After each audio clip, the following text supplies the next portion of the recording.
नमस्कार, जय श्री राम, हर हर महादेव।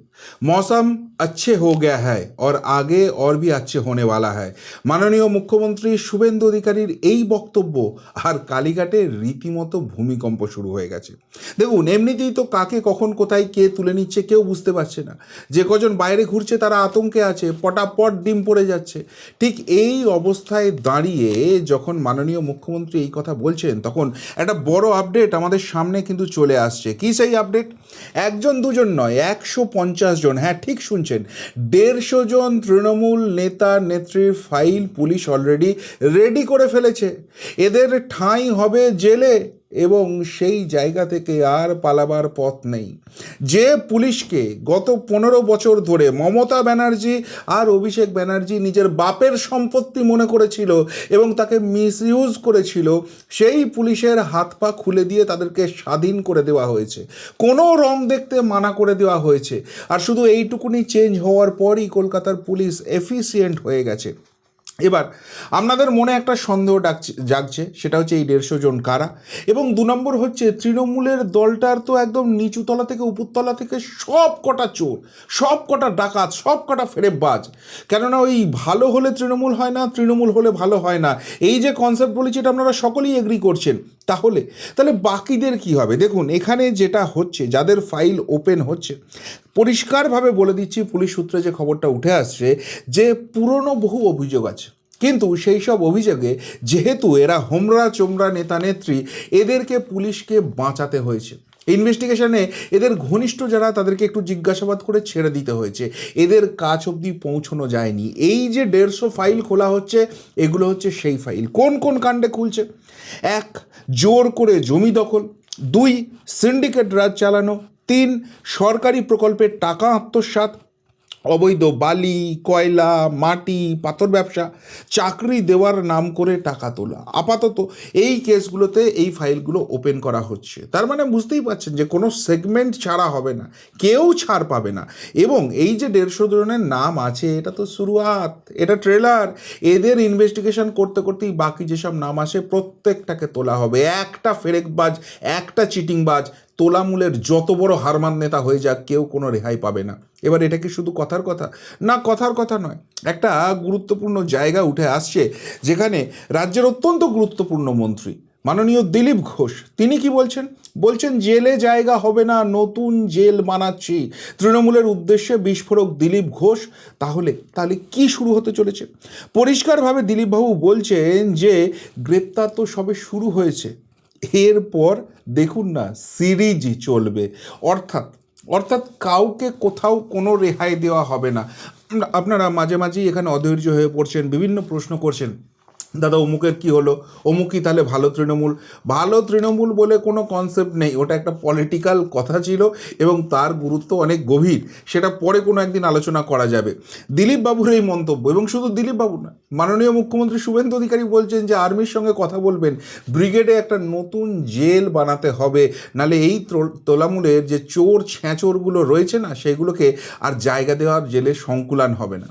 তো এই জায়গা থেকে আপনাদের মনে একটা প্রশ্ন আসছে যে তাহলে কারা কারা থাকতে পারে? কিছু নাম তো অন্তত বলতে হবে। নিশ্চিতভাবে সেই নামগুলো তো অবশ্যই বলবো, কিন্তু তার আগে আপনাদের একটা ইম্পর্টেন্ট আপডেট দিয়ে দিই, যেটা আমি আগের দুটো ভিডিওতেও বলেছিলাম, যে আমাদের কিন্তু দুটো এবার হিন্দি চ্যানেল হয়ে গেছে, প্রিয়বন্ধু ভারত এবং প্রিয়বন্ধু হিন্দি। প্রিয়বন্ধু ভারতে আমরা প্যান ইন্ডিয়া, অর্থাৎ সারা ভারতবর্ষের যে রাজনীতি রয়েছে সেটা নিয়ে আলোচনা করব, এবং প্রত্যেক দিন সন্ধ্যে 7টার সময় কিন্তু সেখানে আপডেট থাকবে। এবং আমাদের প্রিয়বন্ধু হিন্দি যে চ্যানেলটি, সেখানে কিন্তু রাত্রি 8টার সময় আমরা আপডেট দেবো। যেহেতু 3টি চ্যানেল একসঙ্গে কাজ করতে হচ্ছে, সুতরাং এখন হয়তো একটু টাইমিংয়ের এদিক ওদিক হচ্ছে, কিন্তু মোটামুটি ওই টাইমের মধ্যেই দেওয়া হবে। 1-2 সপ্তাহের মধ্যে আমরা একদম পুরোপুরি ব্যাপারটাকে স্ট্রিমলাইন করে নিতে পারবো। এবং প্রিয়বন্ধু মিডিয়াতে আমরা যেরকম সন্ধ্যে 6টার সময় দিচ্ছিলাম, ঠিক সেটাই কন্টিনিউ করব। অর্থাৎ প্রত্যেক 1 ঘন্টায় সন্ধ্যেবেলায় কিন্তু 3টে এপিসোড পেয়ে যাচ্ছেন। প্রিয়বন্ধু মিডিয়া বাংলাতে সন্ধ্যে 6টা, প্রিয়বন্ধু ভারত যেটা প্যান ইন্ডিয়া ডিসকাশন করব সেটা সন্ধ্যে 7টা, এবং প্রিয়বন্ধু হিন্দি যেটা রাত্রি 8টায় বাংলার রাজনীতি হিন্দিতে আলোচনা করা হবে, কিন্তু পরপর করব। এবার আপনাদের মনের মধ্যে যে প্রশ্নটা আসছে যে এই যে 150 জনের কথা বলছেন, সেখানে কীরকম নাম থাকতে পারে? ওই চুনোপুটি কিছু, আসল তো সব খেয়েছে হাওয়াই চটি, আমরা সকলেই জানি। সেই পিসি ভাইপো অবধি কবে যাবে? হবে। আপনাদের তালিকাটা দেখালেই না আপনারা ব্যাপারটা বুঝতে পেরে যাবেন। যেমন ধরুন এই অরূপ বিশ্বাস, টালিগঞ্জের শাহেনশাহ, ওর ভাই অরূপ বিশ্বাসের ভাই স্বরূপ বিশ্বাস, সে তো ইতিমধ্যে জেলে চলে গেছে। এই অরূপ বিশ্বাস এও কিন্তু জেলে যাবার জন্য একদম ঠিক জায়গায় দাঁড়িয়ে আছে। আপনারা জানেন মেসি কাণ্ডে কি গণ্ডগোলটা করেছিল, সেখানে ওই যে ইভেন্ট ম্যানেজার ছিল শতদ্রু দত্ত, তাকে মমতা ব্যানার্জি জেলে ঢুকিয়ে দিয়ে ব্যাপারটাকে ধামাচাপা দিতে গিয়েছিল। কিন্তু এইবার সরকার বদলেছে আর শতদ্রু দত্ত আসল সত্যিটা বলে দিয়েছে। আর সেখানে এই অরূপ বিশ্বাসের নামে 22,000 টিকিটের কালোবাজারির অভিযোগ, তাকে পুলিশ খুঁজছে। হাইকোর্টে গিয়েছিল, কোনো প্রোটেকশন পায়নি। পুলিশকে বলেছে আমাকে 2 সপ্তাহ সময় দাও। পুলিশ বলছে হবে না ভাই, হবে না, এসো, তোমাকে আগে জেরা করতে হবে। এত বড় ফেরেববাজ মাল তুমি, এতদিন মন্ত্রিত্বের পাওয়ার দেখিয়ে সমস্ত কিছু মিসইউজ করেছো, অনেক কিছু কালো কারনামা আছে। আগে তো মেশিকাণ্ড দিয়ে শুরু করি, সোমবারই ডেকে পাঠিয়েছে। তাহলে বুঝতে পারছেন, একদম টপ লেভেল, কাউকে ছাড়া হবে না, যত বড় হোমরা চোমরাই হোক। তারপর ধরুন এই যে এখন যে তৃণমূলের বিধায়ক হয়ে বসে আছে পরেশরাম দাস, কি অভিযোগ এই পরেশরাম দাসের বিরুদ্ধে? ক্যানিং পশ্চিমের বিধায়ক, মাতলা নদীর চর দখল করে 2021-এর আগেই মালটা একটা বৃদ্ধাশ্রম তৈরি করেছিল। এবার লোকের অভিযোগ হচ্ছে যে বৃদ্ধাশ্রমটা হচ্ছে একটা মুখোশ, ওখানে বৃদ্ধাশ্রমের নাম করে কয়েকজনকে রাখা হয়েছে এবং সেটার জন্য এই পরেশরাম দাস প্রচুর পরিমাণ টাকা তুলেছে, যেটা তৃণমূলের স্বভাব চরিত্র। এবার যেটা মুশকিল হয়েছে, এই পরেশরাম দাস ওই বৃদ্ধাশ্রমটাকে দেখিয়ে পিছলে অ্যাকচুয়ালি বানিয়ে নিয়েছে রিসর্ট, যেখানে প্রচুর অশালীন কাজ হয়। মানে বুঝতেই পাচ্ছেন, যত রকমের 2 নম্বরই কারবার সব তৃণমূল। এই পরেশরাম দাসকে নোটিশ পাঠানো হয়েছে। তাহলে বুঝতে পারছেন, পুরনো মন্ত্রী হোক আর নতুন বিধায়ক হোক, কারুর ছাড় নেই। পাপ করেছে যখন জেলের ভাত খেতেই হবে। তারপর ধরুন এই মালটা, শ্রীরামপুরের তৃণমূল কাউন্সিলর উত্তম রায়, কি উচ্চ বংশ দেখুন। এবং তৃণমূল কংগ্রেস মানে এই যে বলা হয় না চোর ধর্ষকদের পার্টি, এই জায়গা থেকেই বোঝা যায়। 500 কোটি টাকার মালিক একজন তৃণমূল কাউন্সিলর, কোথা থেকে আসে ভাই? মমতা ব্যানার্জি কিচ্ছু জানতো না নাকি মমতাকে ভাগ দিয়ে এরা এইটা কামিয়েছে? এবং তার থেকেও বড় কথা, একটা দুটো নয়, 7খানা বউ রয়েছে, 5খানা রাজপ্রাসাদ রয়েছে। তো তার ফাইলও খুলছে, এদের সকলের বিরুদ্ধে অভিযোগগুলো জমা পড়ছে। এবং যারা যারা মিস হয়ে যাচ্ছে তারা কোনো চিন্তা নেই, ওই আপনাদের তৃণমূলের মতোই ব্যাপার চলবে। ভালো তৃণমূল, নতুন তৃণমূল, একটা ব্যাচ উঠে যাবে আর একটা ব্যাচ খাবে, একটাকে ধরা হবে, সেটাকে জেলে পোড়া হবে, তার পরের ইনভেস্টিগেশন শুরু করা হবে। তারপর ধরুন যেরকম তৃণমূলের আরেক নেতা সুজয় হাজরা, মেদিনীপুরের বিধায়ক ছিলেন, এবারও তৃণমূল টিকিট দিয়েছিল। তার আগে মেদিনীপুরের যেটা সাংগঠনিক তৃণমূলের মেদিনীপুর জেলা, সেখানকার তৃণমূল কংগ্রেসের সভাপতি ছিল। তারপর যখন জুন মালিয়া ওই সাংসদ হয়ে গেলেন, জুন মালিয়াই তো, হ্যাঁ, মেদিনীপুর থেকে জুন মালিয়া যখন সাংসদ হয়ে গেলেন, তখন সেই জায়গায় এই সুজয় হাজরাকে টিকিট দেওয়া হলো। এই মালটাকে তোলাবাজির জন্য তোলা হয়েছে। তাহলে মমতা ব্যানার্জি জানতো না নাকি জানতো, ভাগটা ভালো করে পেতো, সেই জন্য এই সুজয় হাজরা পুরস্কৃত হয়েছে? যেমন ওই মানিক ভট্টাচার্য ছিল, প্রাথমিকের চেয়ারম্যান হয়ে একটার পর একটা চুরি করেছে আর ভাইপোর কাছে টাকা পাঠিয়েছে। আর সেই মানিক ভট্টাচার্যকে তারপর পলাশিপাড়া থেকে টিকিট দেওয়া হয়েছে। যখন গ্রেপ্তার হলো তখন সব কিছু স্পষ্ট হচ্ছে। সেরকম এই সুজয় হাজরা ছিল। তার মানে আপনারা যেটা ভাবছেন যে সব তো চুনোপুটি, আসল তো হাওয়াই চটি অবধিও পৌঁছবে, কোনো চিন্তা করার কারণ নেই। একটা চোর চিটিংবাজ ফেরেববাজকে ছাড়া হবে না। আবার এই যেমন ধরুন আজকে যেটা নিয়ে খুব হইচই হচ্ছে, 101 নম্বর, এই আমার বাড়ির কাছেই, আমি সোনারপুর এই পাটুলি, সেখানে এই বাপ্পাদিত্য দাশগুপ্ত তোলাবাজির কাণ্ডে মালটাকে তুলে নিয়েছে। তো এই বাপ্পাদিত্য দাশগুপ্ত এর চেলা চামুনটা নিয়ে এলাকায় কি পরিমাণ সন্ত্রাস করতো, একটা মস্তান, পাক্কা মস্তান ছিল। 2021-এর পর পোস্টপল ভায়োলেন্সের নাম জড়িয়েছিল, মমতা তোয়াজ করে রেখে দিয়েছিল, বড় বড় পদে রেখে দিয়েছিল। এখন আর হবে না, পাটুলি থানার পুলিশ তুলে নিয়ে গেছে। কাউন্সিলর, কলকাতা পুলিশের কাউন্সিলর। তারপর এই মালটার কথা ধরুন, 39 নম্বর ওয়ার্ডের কাউন্সিলর মোহাম্মদ জসিমউদ্দিন, একদম উচ্চ বংশ, তৃণমূল কংগ্রেসের মার্কা মারা নেতা। এরাই তৃণমূল কংগ্রেসের রত্ন। মমতা ব্যানার্জি কোন খুনি ধর্ষকদের নিয়ে এই রাজ্যটা চালাচ্ছিল, রাজ্যটাকে লুটে পুটে খাচ্ছিল, একবার দেখুন। মোহাম্মদ জসিমউদ্দিনকে, 39 নম্বর ওয়ার্ডের কাউন্সিলর, ওর বাড়ির পাশেই একটা বাচ্চা মেয়ে থাকে, নাবালিকাকে 2023 সালে ধর্ষণ করেছে। অনেক চাপ দিয়েও আটকাতে পারেনি, পুলিশে রিপোর্ট করেছে। তারপর লাগাতার ওই পরিবারটার উপর চাপ লাগিয়েছে। এখন রাজ্যে সরকার পরিবর্তন হয়ে গেছে, কিন্তু তাও এইসব মোহাম্মদ জসিমউদ্দিনের মতো মালগুলোর কোনো রকম বেয়াদপি কমেনি। এখনও তার সাঙ্গ পাঙ্গুরা গিয়ে সেই পরিবারকে সন্ত্রস্ত করার চেষ্টা করেছে। আর সকাল থেকে পুলিশ সেনাবাহিনী বাড়ি ঘিরে ফেলেছে এবং তারপর এই মালটাকে তুলে নিয়ে গেছে। ছাড় কাউকে হবে না, রেহাই কাউকে হবে না। কালীঘাট এমনি এমনি কাঁপছে। তারপর ধরুন এই যে আরেকটা, কৈলাস মিশ্র, বালিতে এবার টিকিট দিয়েছিল তৃণমূল কংগ্রেস, তোলাবাজ মাল একটা। এলাকায় সন্ত্রাস ছড়াতো, তো সেই মালটা গিয়ে লুকিয়েছিল অন্য রাজ্যে, ঘাড় ধরে পুলিশ তুলে নিয়ে এসছে, কোথাও পালিয়ে গিয়ে কোনো রেহাই নেই। আর মমতাকে দেখুন, এই যাদের বিরুদ্ধে তোলাবাজির অভিযোগ, যাদের বিরুদ্ধে ধর্ষণের অভিযোগ, যারা এইরকম মাতব্বরি করেছে তাদেরকে বেছে বেছে টিকিট দিয়েছে, তাদেরকে পুরস্কৃত করেছে, এমনি এমনি করেছে। ভাগ পায়নি মমতা, সন্দেহ যাচ্ছে না মমতার দিকে, সন্দেহ যাচ্ছে না অভিষেকের দিকে, এরাও আসবে ইনভেস্টিগেশনের আওতায়। তারপর অনুব্রত মণ্ডল, এটা তো আবার মারাত্মক কাণ্ড হয়েছে বোলপুরে।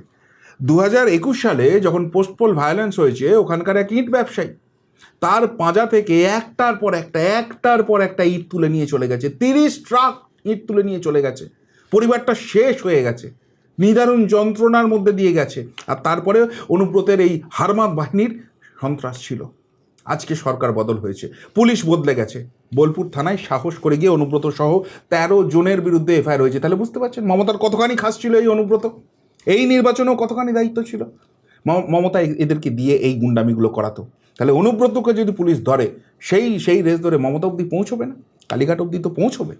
তারপর মমতার নিজের ভাই বাবুন ব্যানার্জি কি করছে? বাবুন ব্যানার্জি মমতার 2 ভাইকে রাজনীতিতে আনেনি, কিন্তু যতগুলো ক্রীড়া সংস্থা ছিল পশ্চিমবঙ্গে প্রত্যেকটার মাথায় বসিয়ে দিয়েছে, আর সেখান থেকে লুটে পুটে খেয়েছে। বাবুন ব্যানার্জি আর অজিত ব্যানার্জি বারবার নাম উঠে আসছে, বিভিন্ন জায়গা থেকে খবর আসছে। তো এই বাবুন ব্যানার্জি বিও এর বেঙ্গল অলিম্পিক অ্যাসোসিয়েশনের হেড হয়েছিল, আর সেখানে খেলাধুলার উন্নতি করার জায়গায় সেই টাকায়, সরকারি টাকায় ক্রুজ ভাড়া করে নাচা গানা মোৎসব করছে। এখন এই বাবুন ব্যানার্জি ভালো সাজার চেষ্টা করছে, শুভেন্দু অধিকারীকে খুব পছন্দ করে ডায়লগ দেওয়ার চেষ্টা করছে। তো সেই বাবুন ব্যানার্জির কীর্তিকলাপ সামনে আসছে। বাবুন ব্যানার্জি একদিকে যখন সরকারি পয়সায় যেটা ক্রীড়ার উন্নতির জন্য পাঠানো হচ্ছে সেখানে মোৎসব করছে, সেখানে যারা আমাদের রাজ্যের ক্রীড়াবিদ আছে জাতীয় স্তরের প্রতিযোগিতায় তাদের অংশগ্রহণ করতে গেলে তাদের নিজেদের পকেটের পয়সা খরচ করে করতে হয়। কতখানি অসভ্যতা এই ব্যানার্জি ফ্যামিলি করেছে একবার ভাবতে পারছেন? নাম আছে, এই সমস্ত কিছুর নাম আছে, সমস্ত কিছুর তদন্ত হবে। তবে শুধু এই তদন্ত হওয়ার এইখান থেকেই বিড়ম্বনা মমতার কমছে না, মমতার বিড়ম্বনা বিশাল জায়গায় আছে। যেমন ওই একটা 5 স্টার হোটেল ভাইপো বানাবে ভেবেছিল না তৃণমূল ভবনটাকে, যেরকম সব জায়গায় ছড়িয়ে ওর ওয়েরুম আর কন্ডম পাওয়া যাচ্ছে, সেটার দরকার হবে না, ওইখানেই 5 স্টার ফেসিলিটি করে দেবেন নিজের দলের নেতা নেত্রীদের জন্য। আর পিঠে কালচার তো তৃণমূলের মার্কা মারা কালচার, সুতরাং সকলেই সেখানে সমস্যারে একসাথে করবে, কোনো অসুবিধা নেই। তো যতদিন সেটা না হচ্ছে, জোর করে একটা বাড়ি দখল করে রেখে দিয়েছে মন্টু সাহা তার মালিক। মমতার অভিষেকের বেয়াদবির সামনে, পুলিশি অত্যাচারের সামনে কিছু বলতে পারেনি। এখন যেহেতু এরা ক্ষমতায় নেই, পরিষ্কার বলেছে ভাই আমার বাড়ি জবরদখল করা যাবে না, ফটো এখান থেকে। কিন্তু এত নির্লজ্জ ছ্যাঁচর পার্টি এই তৃণমূল কংগ্রেস, এত নির্লজ্জ দোকান কাটা মমতার অভিষেক এখনও সেই বাড়ি ছাড়েনি। আর এদিকে এই মন্টু সাহা যখন ফোন করছে, তৃণমূলের নেতারা ফোনই তুলছে না। আজকে গিয়েছিলেন তিনি সেখানে এবং পরিষ্কারভাবে জানিয়ে এসছেন যে ভদ্রলোকের মতো এখন আমি একবার বলবো, চিঠি দেবো তৃণমূল কংগ্রেসকে, খালি করলে ভালো, নাহলে পুলিশে যাব। আর যদি পুলিশে যায়, যে তৃণমূলের হারমাদ নেতারা রাজ্য স্তর থেকে, জেলা স্তর থেকে আরম্ভ করে স্থানীয় স্তরে যারা জোর করে এই জবরদখল করেছে, প্রত্যেকের কোমরে কিন্তু দড়ি পড়বে। মমতার বিড়ম্বনার শেষ কোথায়? এই তো সবে শুরু হয়েছে, দাঁড়ান না। দিলীপবাবু যেটা বলেছেন সিরিজ দেখবেন, অনেক সিরিজ দেখা বাকি আছে। তারপর দেখুন আজকে মমতার কি হাল। ফিরাদ হাকিম, ববি চাচা, মিনি পাকিস্তানের জনক, সে তো রেজিগনেশন দিয়ে দিয়েছে মেয়র হিসেবে। একজন নতুন মেয়র করতে হবে, রাজ্য সরকার পরিষ্কারভাবে বলে দিয়েছে, যেটা মিউনিসিপ্যাল অ্যাক্টে রয়েছে, উইদিন 3 ডেজ আপনারা নতুন মেয়র ঠিক করে পাঠান। আমরা জবরদখল করব না, আমরা আমাদের পার্টিতে কাউকে এন্ট্রি দেবো না। কিন্তু যদি না করতে পারেন তাহলে কিন্তু সরকারি নিয়ম অনুযায়ী বোর্ডটা ভেঙে দেবো। ফলে কলকাতা মিউনিসিপ্যাল কর্পোরেশনটাকে ধরে রাখতে গেলে তৃণমূলকে বৈঠক করতেই হতো। মমতার হাত তো সবাই ছেড়ে পালাচ্ছে, ভয়ে তড়িঘড়ি দিদিমণি আজকে বৈঠক ডেকেছিলেন। কিন্তু তৃণমূল নেতাদের এখন অ্যারেস্টের ভয় একদিকে, অন্যদিকে ডিম খাওয়ার ভয়। যে যেখানে পাচ্ছে পটাপট তো ডিম মেরে যাচ্ছে, ভয়ে কেউ সেই মিটিংয়ে আসেনি। ভাবুন, মমতা ব্যানার্জি মিটিং একটা কন্ডাক্ট করতে পারছে না, আর সে নাকি গোটা ভারতকে হিলিয়ে দেবে ডায়লগ মারে। ওই একটা কথাই বলি, যে গলির কুত্তার পিছনে 4000 পুলিশ ছেড়ে দিলে অভিষেক যেরকম শের বনেছিল, ওরকম শের সকলে গলির গেহ কুত্তাটাও হয়ে যেতে পারে। ঠিক সেই জায়গাটা এই তৃণমূল কংগ্রেসের। ফলে লুকিয়ে চুরিয়ে এখন কাউন্সিলরদের গোপনে সই নেওয়ার চেষ্টা করছে। পারবে কি? পিসি ভাইপো তো দিল্লি ছুটেছে, সাংসদরা সব উল্টো দিকে জয়েন করবে। দলটার ছন্ন ছাড়া অবস্থা শুধু দেখুন। আর তার থেকেও বড় কথা, যাদের ভোটে এতদিন মাতব্বরি করে আসতো সেই মুসলিম সমাজ, ফলতাতি ঠাটিয়ে থাপড় মেরে বলে হচ্ছে ভাগ, তোরা ক্ষমতা থেকে চলে গেছিস, তোদের অকাত বোঝা গেছে। সবটা সিপিএমে শিফট করেছে। আর তার ফলে রাগে ক্ষোভে মমতা ব্যানার্জি এখন আর মাথায় ওই ফেটটি বেড়ে রেড রোডে গিয়ে নামাজ পড়ে না। মমতা ব্যানার্জি এখন কালীঘাটে মায়ের কাছে গিয়ে মাথা ঠোকে, মাগো আমার কি হয়ে গেল, কিন্তু যা পাপ করেছে সেটাতে কালীমা আর শোনে না। কিন্তু রাগে মুসলিমদের এখন মমতা ব্যানার্জি তাড়িয়ে দিচ্ছে। তার যে ওই কমিটি হয়েছে সেখানে মুসলিমদের কোনো নাম পাওয়া যাচ্ছে না। 37 জনের কমিটিতে দূরবীন দিয়ে খুঁজে খুঁজে 3টে নাম খুঁজে পাওয়া গেছে। ফলে মুসলিমরা এবার অফিসিয়ালি রিজেক্ট করতে শুরু করে দিয়েছে মমতা ব্যানার্জিকে। তৃণমূল কংগ্রেসের রাজ্য সংখ্যালঘু সেলের সম্পাদক আজমল সিদ্দিকী রেজিগনেশন দিয়ে দিয়েছে। মানে এবার তো তৃণমূল এই মুসলিমদের ভোটটাও পাবে না। তৃণমূলটা ঘুরে দাঁড়াবে কোথা থেকে? আর সব থেকে যদি কেউ মমতা ব্যানার্জিকে একদম পরিষ্কার ভাষায় সবক শেখায় সেটা হচ্ছে হুমায়ুন কবির। পরিষ্কার বলেছে, ভাই নন্দীগ্রামে জেতার অকাত তোমার নেই, তুমি রেজিনগরে এসো, তোমাকে জিতিয়ে দেবো, কিন্তু আমাকে এসে বলতে হবে। মানে Mamata Banerjee is no one in politics. পশ্চিমবঙ্গের পলিটিক্সে মমতা ব্যানার্জির কোনো রকম কিছু নেই। আজকে মমতা ব্যানার্জিকে জিততে গেলে একটা মুসলিম আসনে দাঁড়াতে হবে এবং সেখানকার সব থেকে যে মুসলিম কন্ট্রোলার নেতা রয়েছে তার সাহায্য নিতে হবে। সে দয়া করলে, আজকে হুমায়ুন কবির দয়া করলে মমতা ব্যানার্জি জিতে বিধায়ক হতে পারে। মমতা ব্যানার্জির অকাত এই জায়গায় পৌঁছে গেছে। তো এটা যদি হুমায়ুন কবিরের মতো নেতারা বুঝিয়ে দেয় গোটা পশ্চিমবঙ্গবাসীকে, তাহলে সেই মমতার সঙ্গে আর কে থাকবে? ওই ঋতুপদের সঙ্গেই সকলে পালিয়ে যাবে। তারপর নিজেদের মধ্যে কি গণ্ডগোল হবে সেটা অন্য ব্যাপার। কিন্তু সবথেকে যেটা গুরুত্বপূর্ণ, যে কালীঘাটে হৃদকম্প শুরু হয়েছে, সিরিজ দিয়ে লাইন দিয়ে এইবার সব কটা যাবে। কিন্তু সবথেকে গুরুত্বপূর্ণ প্রশ্ন, যে সব কটার মাথা তো এই দুটো, মমতা আর অভিষেক, সেইখান অবধি কখন যাবে মানুষ প্রশ্ন করছে। তবে জানেন তো, একটা কথা বলি আপনাদের বারবারই, সবুরে যেটা ফলে না সেটাই কিন্তু খুব মিষ্টি হয়, যেটা 2026-এ আপনারা পেয়েছেন। সুতরাং একটু মজা নিন না। তাড়িয়ে তাড়িয়ে এই আন্ডে এফেক্ট দেখুন, তাড়িয়ে তাড়িয়ে অ্যারেস্ট এফেক্ট দেখুন। দিল্লি দূর হবে, কিন্তু দিল্লির রাস্তাটা পৌঁছানো যাবে, চিন্তার কিছু নেই। যে পাপ করেছে মমতার অভিষেক মিলে তার সাজা তাদেরকে পেতেই হবে, এবং সেটা আইনিভাবে এই পশ্চিমবঙ্গ পুলিশ, এই কলকাতা পুলিশ, এই রাজ্য সরকার সকলে দেবে, সেটা কার্যত নিশ্চিত। কেননা পাপ কারোর বাপকে ছাড়ে না। কি বলবেন তৃণমূল কংগ্রেসের এই বর্তমান থরহরি কম্প অবস্থা নিয়ে? যদি কিছু বলার থাকে অবশ্যই কমেন্ট বক্সে কমেন্ট করে জানাবেন। এখনকার মতো এখানেই শেষ করলাম, ফেরত আসছি নতুন প্রতিবেদন নিয়ে খুব তাড়াতাড়ি। ভালো থাকবেন, সাথে থাকবেন, পাশে থাকবেন। নমস্কার।